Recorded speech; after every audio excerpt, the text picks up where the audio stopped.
आप देख रहे हैं लाइव वायर। मैं हूं आपके साथ रवि शर्मा। इस समय जम्मू कश्मीर की बात करें तो बैक टू विलेज फेज़ 3 कार्यक्रम जो है वो जोरों शोरों से चल रहा है। हालांकि जब ये कार्यक्रम शुरू किया गया था तब से ही ये विवादों में आ गया था, क्योंकि पंचायती नुमाइंदों की बात करें तो वो लगातार ये कह रहे थे कि जो काम फेज़ 1 और फेज़ 2 में हुए थे, कहा गया था, वो अभी तक नहीं हुए। लेकिन इसके दौरान तीसरा फेज़ जो है वो आ गया है और लोगों में एक नाराज़गी थी, क्या बैक टू विलेज प्रोग्राम जो है वो सक्सेसफुल हो पाया है। इस पर हम चर्चा करेंगे और चर्चा करने के लिए इस समय हमारे साथ मौजूद हैं सोशल एक्टिविस्ट हैं नोबल शर्मा। इनसे बातचीत करेंगे कि आखिर इनका क्या कहना है, क्योंकि ग्राउंड लेवल पर ये जाते रहे हैं और सोशल एक्टिविस्ट हैं और हमने देखा है कि काफ़ी मुद्दों को लेकर ये आवाज़ उठाते रहे हैं और इनसे बातचीत जो है वो हम करेंगे। नोबल जी, सबसे पहले तो आपको बहुत बहुत स्वागत है। नमस्कार जी। मेरा पहला सवाल ये रहेगा कि जिस तरह से बैक टू विलेज प्रोग्राम की बात करें, फेज़ 3 अभी चल रहा है, फेज़ 1 हुआ, फेज़ 2 हुआ और अभी फेज़ 3 है।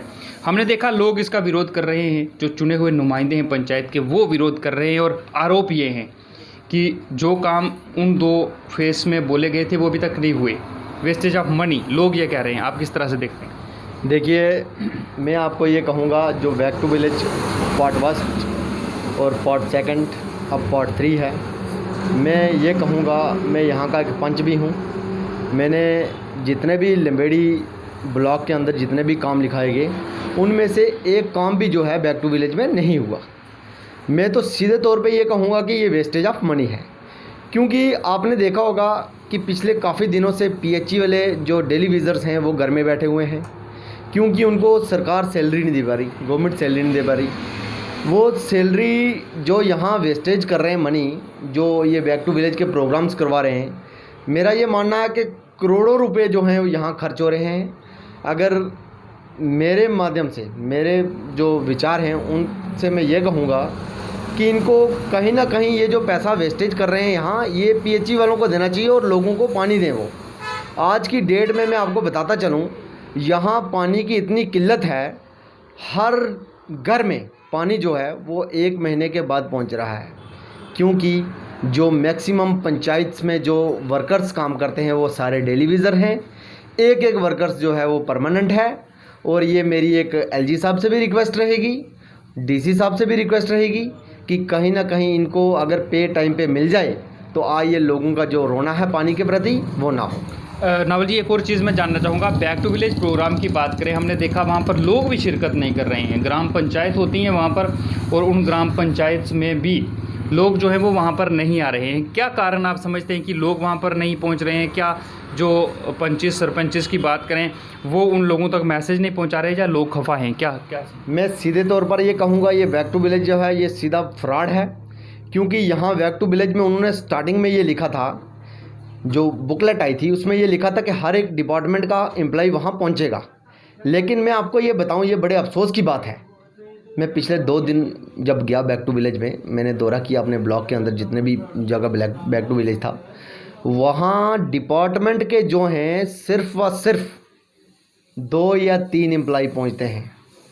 एक आरडीडी का पहुँच जाएगा, एक पीडीडी का पहुँच जाएगा, एक पीएचई का पहुँच जाएगा, बाकी कोई भी वहाँ नहीं आता।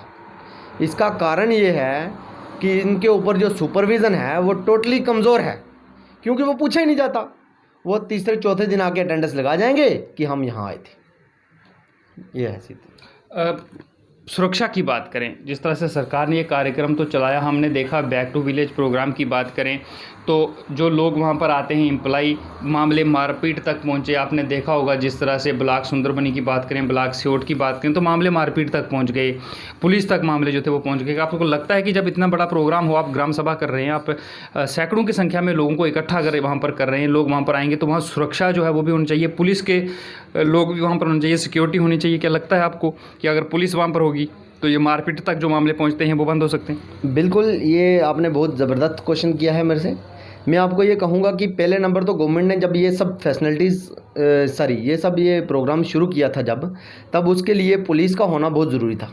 आप इस बात को मानते हैं कि जहाँ सैकड़ों लोग इकट्ठे हों वहाँ पुलिस का होना बहुत ज़रूरी है, क्योंकि लोग जो हैं जज्बात में आगे ही उनका काम नहीं हो रहा बैक टू विलेज में, और ऊपर से वो परेशान हैं तो वह धक्का मुक्की होगी सीधे तौर पे। यहाँ की बात करें, अगर लोकल मुद्दों की बात करें, क्या आपको लगता है कि जिस तरह से इलेक्शन हुए थे, पंचायतों को सशक्त करने की बात कही गई थी, जो पंचायत के नुमाइंदे हैं उन्हें अच्छे फंड्स जो हैं वो आएंगे।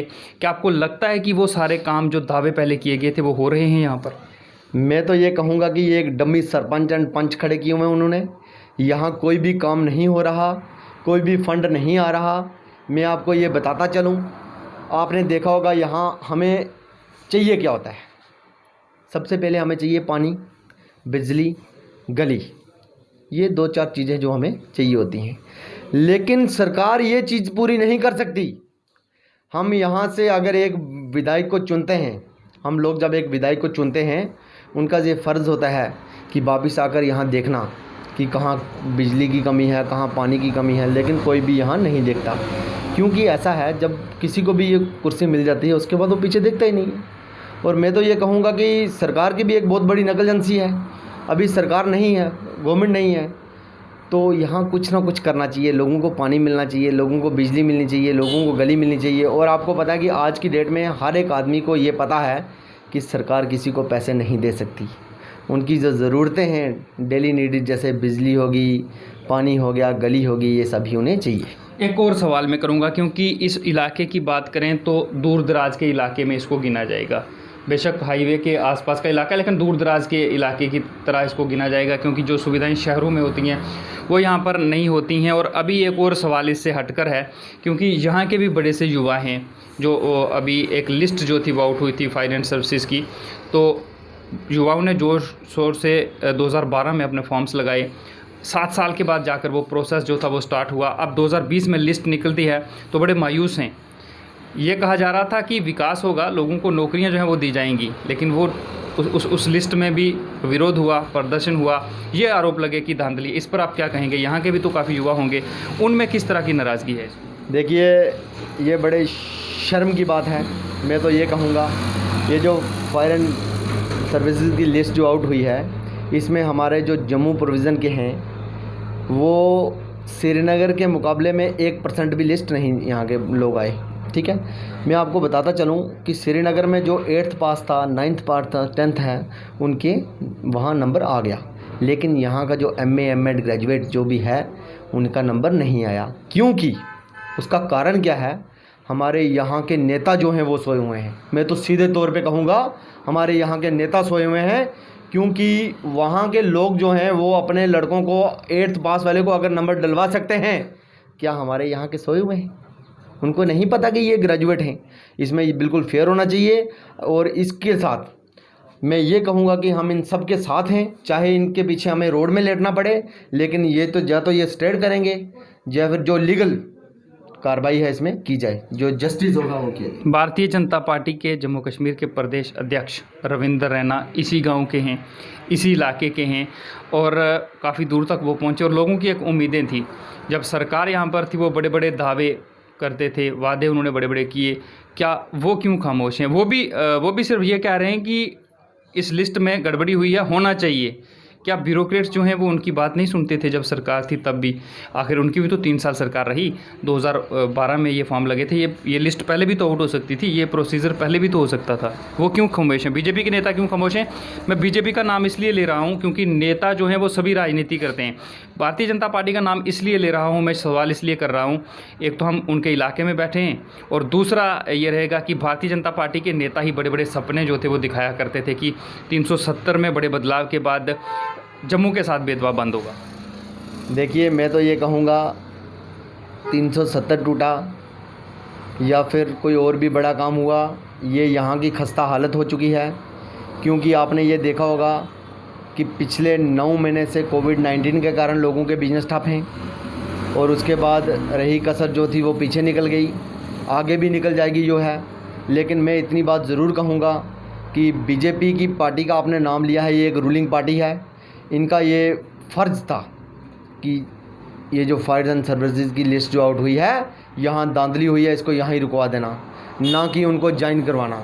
ये तो सीधे तौर पे मैं बोलूँगा ये इनकी मिली भगत है साहब। मतलब भारतीय जनता पार्टी के नेता सभी खामोश हैं, बिल्कुल बेबस हैं। बिल्कुल, ये मैं तो ये कहता हूँ कि ये खामोश है, इनकी मिली भगत है। क्योंकि इस लिस्ट के लिए मैं आपको सीधे तौर पे कह देता हूँ कि इस लिस्ट में उन्होंने ये कहना चाहिए था कि ये जो लिस्ट आउट हुई है ये गलत आउट हुई है और इसमें किसी को भी ज्वाइन नहीं करने देना, क्योंकि ये रूलिंग पार्टी है। चलिए नावल जी, बहुत बहुत शुक्रिया हमसे बातचीत करने के लिए। Thank you very much. ये थे हमारे साथ सोशल एक्टिविस्ट नावल शर्मा, जिनका साफ तौर से कहना है, क्योंकि एक चुने हुए पंच भी हैं, सोशल एक्टिविस्ट तो हैं ही हैं, साथ में एक चुने हुए पंच भी हैं, और इनका बैक टू विलेज प्रोग्राम जो है उसको लेकर साफ तौर से ये कहना है कि ये टोटली वेस्टेज ऑफ मनी है, पैसे की बर्बादी है बैक टू विलेज, क्योंकि लोग नहीं आ रहे हैं, क्योंकि लोगों ने जो काम पहले बताए थे अगर वही काम नहीं होंगे तो लोग क्यों जो है वो एक बार फिर से इन कार्यक्रमों में आएंगे। और इनका ये कहना था कि जो पैसा यहाँ पर बर्बाद किया गया है इस कार्यक्रमों पर, वो पैसा अगर पीएचई के टेलीविज़र्स को उनकी सैलरी जो 5 साल का बकाया उनका वेतन है वो मिल जाती है तो बहुत अच्छी बात होती है। और साथ ही साथ फायर एंड सर्विसेज की जो लिस्ट आउट हुई है उस पर भी ये खफा है कि आखिर जम्मू के साथ भेदभाव कब तक चलता रहेगा। भारतीय जनता पार्टी के खिलाफ भी इनकी नाराज़गी है, क्योंकि केंद्र में भारतीय जनता पार्टी की सरकार है और यहाँ पर इस समय उपराज्यपाल प्रशासन है, तो सीधी जिम्मेदारी जो है वो भारतीय जनता पार्टी की बनती है, जिनके नेता बयान तो देते हैं कि इस लिस्ट को फिर से निकाला जाए, लेकिन बेबस हैं, कर कुछ नहीं कर पा रहे। Ravi Sharma, live wire, Lambedi, Nowshera.